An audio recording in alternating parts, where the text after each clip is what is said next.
పుస్తకాలు చదవడం అనేక అవసరాల కొరకు అక్కడికి వస్తుంది. పుస్తకాలు ఒకటి ఏంటంటే విద్యలో అభ్యసించే వాళ్లకు, కళాశాలలో, స్కూల్స్లో చదివే వాళ్లకు పనికొస్తాయి. కాలేజీల్లో, స్కూళ్ళల్లో చదివే పుస్తకాలు చాలా పరిమితంగా ఉంటాయి, లిమిటెడ్గా ఉంటాయి. కనుక బుక్ ఫేర్లలో అయితే పుస్తకాలు వస్తాయో చాలా విస్తృతంగా వస్తాయి. ఇంగ్లీష్లో వస్తాయి, తెలుగులో వస్తాయి. చాలామంది మంచి వాళ్ళు రాసిన పుస్తకాలు కూడా ఏదో వస్తాయి. కనుక వాళ్ళకు అదనంగా పుస్తకాలు దొరుకుతాయి. వాళ్ళ పాఠ్య పుస్తకాలే కాకుండా అదనంగా చదువుకోవడానికి వస్తున్నాయి ఎన్నో పుస్తకాలు లభిస్తాయి. ప్రత్యేకంగా ఇంగ్లీష్ పుస్తకాలు లభిస్తాయి. అదొక పెద్ద కారణం. విద్యావంతులకు, పర్టికులర్ విద్యార్థులకు, కళాశాలల్లో, పాఠశాలలో విద్యార్థులకు చాలా పనికి వస్తాయి. రెండవది, పబ్లిషర్స్ కమిషన్ వాళ్ళు ఉద్యోగాల కోసమే పరీక్షలు నిర్వహిస్తారు. ఆ పరీక్షలు నిర్వహించడానికి వస్తే వాళ్ళకి చాలా పుస్తకాలు అవసరం ఉంటాయి. అంటే ఏదో ఒకటి రెండు పుస్తకాలు చదివితే సరిపోవు, ఎన్నో పుస్తకాలు చదవాల్సి ఉంటాయి. ఆ పుస్తకాలు చదివే వాళ్ళు పెద్ద మేధావులు కావాల్సి వస్తాయి.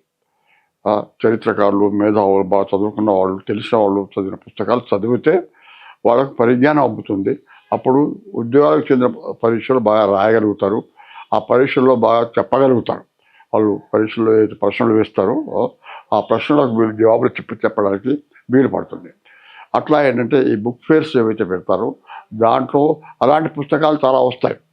జనరల్ నాలెడ్జ్ అనుకోండి, పర్టికులర్ నాలెడ్జ్ అనుకోండి, సోషల్ సైన్స్ అనుకోండి, హ్యూమానిటీస్ అనుకోండి, వీటికి అన్నిటికీ చెందిన పుస్తకాలు చాలా పుస్తకాలు వస్తాయి. అదొకటి రెండవ కారణం. ఇక మూడవ కారణం ఏంటంటే ఈ ఉద్యోగాలకు అవసరం లేకుండా కూడా ఒక వికాసవంతంగా ఒక మనిషి తయారు కావాలంటే, వివేకంగా తయారు కావాలంటే, మంచి పౌరుడు తయారు కావాలంటే పుస్తకాలు చాలా చదవాలి. ఒకటి, పుస్తకాల వల్ల అభిరుచి కలుగుతుంది, రుచి కలుగుతుంది. దానివల్ల అభివ్యక్తి కౌశల్యాలు పెరుగుతాయి. ఇప్పుడు ఈ మధ్య ఏంటంటే కమ్యూనికేషన్ స్కిల్స్ అని చాలా మాట్లాడుతుంటారు. హయ్యర్ లెవెల్లో ప్రతి చోట ఇప్పుడు టీవీ ఛానల్స్లో కూడా మీరు మంచి అభివ్యక్తి కౌశల్యాలు ఉన్నవాడిని పిలుస్తారు, వాళ్ళు మాట్లాడతారు. అట్లాగే ఈ పత్రికల వాళ్ళకి అవసరం ఉంటుంది. అట్లాగే ఏంటంటే రాజకీయాల్లో కూడా మంచి వక్తలు అవసరం ఉంటారు. మంచి వక్తలు ఏదో అవసరం ఉంటారు. కనుక మంచిగా మాట్లాడడం అంటే ఏంటి, ఎలాంటి పుస్తకాలు చదివితే మాట్లాడుతారు. ఆల్ ఇండియా లెవెల్లో, ఇంటర్నేషనల్ లెవెల్లో కూడా గొప్ప వక్తలు ఉన్నారు. పార్లమెంట్లో చాలామంది మంచిగా మాట్లాడేవాళ్ళు ఉన్నారు. కొంతమంది మాట్లాడలేరు, కానీ చాలామంది చాలా చక్కని వక్తలు ఉంటారు. ఆ వక్తల ఉపన్యాసాలు ఏంటంటే పుస్తకాల్లో వస్తాయి, పుస్తకాల్లో ప్రచురిస్తారు. పార్లమెంటులో జరిగే చర్చలు, సంస్థాంశాలు కూడా పార్లమెంటుకు చెందిన ఒక ప్రచురణ విభాగం ఉంది, వాళ్ళు ప్రచురించి వీళ్ళకి ఇస్తారన్నమాట. అలాంటి పుస్తకాలు కూడా ఇక్కడికి వస్తాయి. అట్లాగే గవర్నమెంట్ ఆఫ్ ఇండియా వాళ్ళు పబ్లికేషన్ డివిజన్ వాళ్ళ పుస్తకాలు చాలా ఉంటాయి. పబ్లికేషన్ డివిజన్ వాళ్ళు ప్రచురిస్తారు. అంటే గవర్నమెంట్కి చెందిన ఎన్నో పుస్తకాలను, లా అనుకోండి, ఈ విషయాలన్నీ ఏదో వాళ్ళు ప్రచురిస్తారు. ఆ పుస్తకాలు కూడా ఇక్కడికి వస్తాయి. కనుక బుక్ ఫేర్లకు వచ్చే పుస్తకాలు మామూలు పుస్తకాల దుకాణాల పుస్తకాల కంటే ఎక్కువ వస్తాయి, అన్ని చోట్లకు వస్తాయి. మామూలు దుకాణానికి పోతే చాలా తక్కువ పుస్తకాలు మీకు దొరుకుతాయి. కానీ ఒక బుక్ ఫేర్లో ఏంటంటే ఆల్ ఇండియా లెవెల్లో వస్తాయి కనుక అలాంటి పుస్తకాలు చాలా లభిస్తాయి. అదొక కారణం. ఏం జరుగుతుంది దేశంలో, ఏం జరుగుతుంది ప్రపంచంలో, ఈ విషయాలన్నీ విషయాలు తెలుస్తాయి అన్నమాట. కనుక పర్టికులర్లీ ఈ మధ్య ఏం జరుగుతుందంటే కమ్యూనికేషన్ స్కిల్స్, వక్తృత్వ కౌశల్యాలు పెరగాలని చాలామంది అంటున్నారు. ఆ వక్తృత్వ కౌశల్యాలు పెరగనందువలన మన వాళ్ళు అంతర్జాతీయంగా, జాతీయంగా కూడా ఉద్యోగాలు ఎక్కువ నెగలేకపోతున్నారు, బాగా రాయలేకపోతున్నారు, బాగా చెప్పలేకపోతున్నారు, క్లాస్లో కూడా ఏదో ప్రశ్నలు అడగలేకపోతున్నారు. అలాంటి పరిస్థితుల్లో ఏంటంటే కమ్యూనికేషన్ స్కిల్స్ మీద ఎక్కడ కూడా పుస్తకాలు వస్తాయి ఆల్ ఇండియా లెవెల్లో.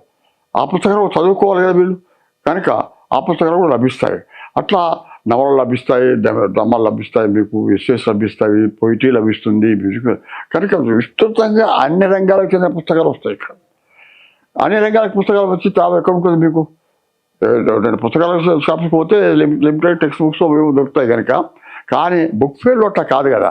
బుక్ ఫేర్లో ఇప్పుడు అక్కడ కూడా లిటరీ ఫెస్టివల్ పెట్టారు మద్రాసులో, అది ఇంతకంటే పెద్దది. లిటరేచర్ హ్యుమానిటీస్ మీద ఏంటంటే దేశ విదేశాల నుండి వస్తున్నారు, మాట్లాడుతున్నారు, ఉపన్యాసాలు జరుగుతున్నాయి, చర్చలు జరుగుతున్నాయి. దానివల్ల చదివే వాళ్లకు, వినేవాళ్లకు, కూర్చునే వాళ్లకు హాయిగా ఉంటుంది, వికాసవంతులు అవుతారు, చాలా విషయాలు తెలుస్తాయి. కనుక బుక్ ఫేర్స్ పెట్టడం చాలా అవసరం. కానీ ఇప్పుడు జరుగుతుంది అంటే బుక్ ఫేర్స్ సంవత్సరానికి ఒక్కసారి పెడితే సరిపోదు. నన్ను అడిగితే సంవత్సరం కనీసం 2 సార్లు పెట్టాలి. అంతేకాదు ఈ బుక్ ఫేర్ ఒక హైదరాబాద్లో పెట్టడం వల్ల ఒక హైదరాబాద్లో ఉండే వాళ్ళకి ఎక్కువ పనికి వస్తుంది, కానీ ఏంటంటే జిల్లా వాళ్ళకు తక్కువ పనికి వస్తుంది. ప్రతి సంవత్సరం జిల్లాల్లో కూడా బుక్ ఫేర్స్ పెట్టాలి. అది న్యాయం కూడా. ఒక హైదరాబాద్లో పెట్టకుండా సంవత్సరానికి ఒకసారి ఒక డిస్ట్రిక్ట్లో ఒకసారి అట్లా పెడితే ఏంటంటే వివిధ రంగాలకు చెందిన పుస్తకాలు అక్కడికి పల్లెటూరు వాళ్లకు, జిల్లా వాళ్ళకు కూడా అక్కడికి వస్తాయి. అది జరగడం లేదు, అది జరగాలి. అట్లాగే ఏంటంటే ఇక్కడ ఈ బుక్ ఫేర్స్లో పుస్తకాల పరిచయాలు జరుగుతాయి. ఆ పుస్తకాలు జరిగేవి ఏదైతుందో కొద్దిగా ప్లానింగ్ చేసుకోవాలి. బిగినింగ్లోనే ఏంటంటే ఏ పుస్తకాలు గురించి చర్చ జరగాలి, ఏమి రిలీజ్ కావాలంటే వాళ్ళే వచ్చి మా పుస్తకం రిలీజ్ చేయాలంటే వాళ్ళు ఏదో అడుగుతారో చేస్తారు.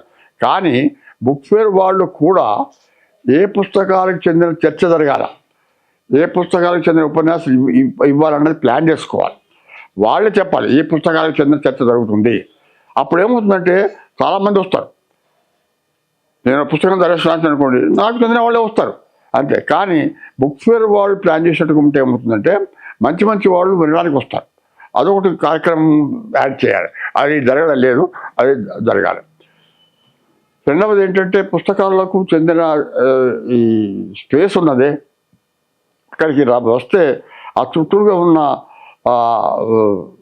పోవడానికి రావడానికి ఆ త్రోవలు ఏవైతున్నాయో బాగాలేవు. నా బోటి వాడికి అయితే కాస్త వయసు ఉన్న వాడికి అయితే నడవడానికి చేతగా అన్ని స్టార్ట్ తిరగాలంటే అవుతుందో ఆ మంచి ఇవి వేయాలి, కార్పెట్స్ వేయాలి. వృద్ధులకు, వయసుకున్న వాళ్ళకు నడవడానికి కోసమే కొన్ని సౌకర్యాలు కల్పించాలి. ఇవి చాలా అవసరం. ఎందుకంటే అక్కడికి వచ్చేవాళ్ళు చాలామంది కొద్దిగా వయసున్న వాళ్ళే వస్తారు. మరి వాళ్ళు పాపం అంత చుట్టూ తిరగాలంటే ఎంత ఆయాసం అవుతుంది, వాళ్ళకు చాలా కష్టం అవుతుంది. కానీ అదొకటి చేయాలి. ఇప్పుడు మనం చేస్తున్నారో ఏమో తెలియదు, కానీ లాస్ట్ టైం 2 సార్లు మాత్రమే చాలా కష్టమైంది తిరగడం. ఇవన్నీ విషయాలు చేస్తుంటే ఏమవుతుందంటే బుక్ ఫేర్కు చాలా రెస్పాన్స్ ఎక్కువ వస్తుంది.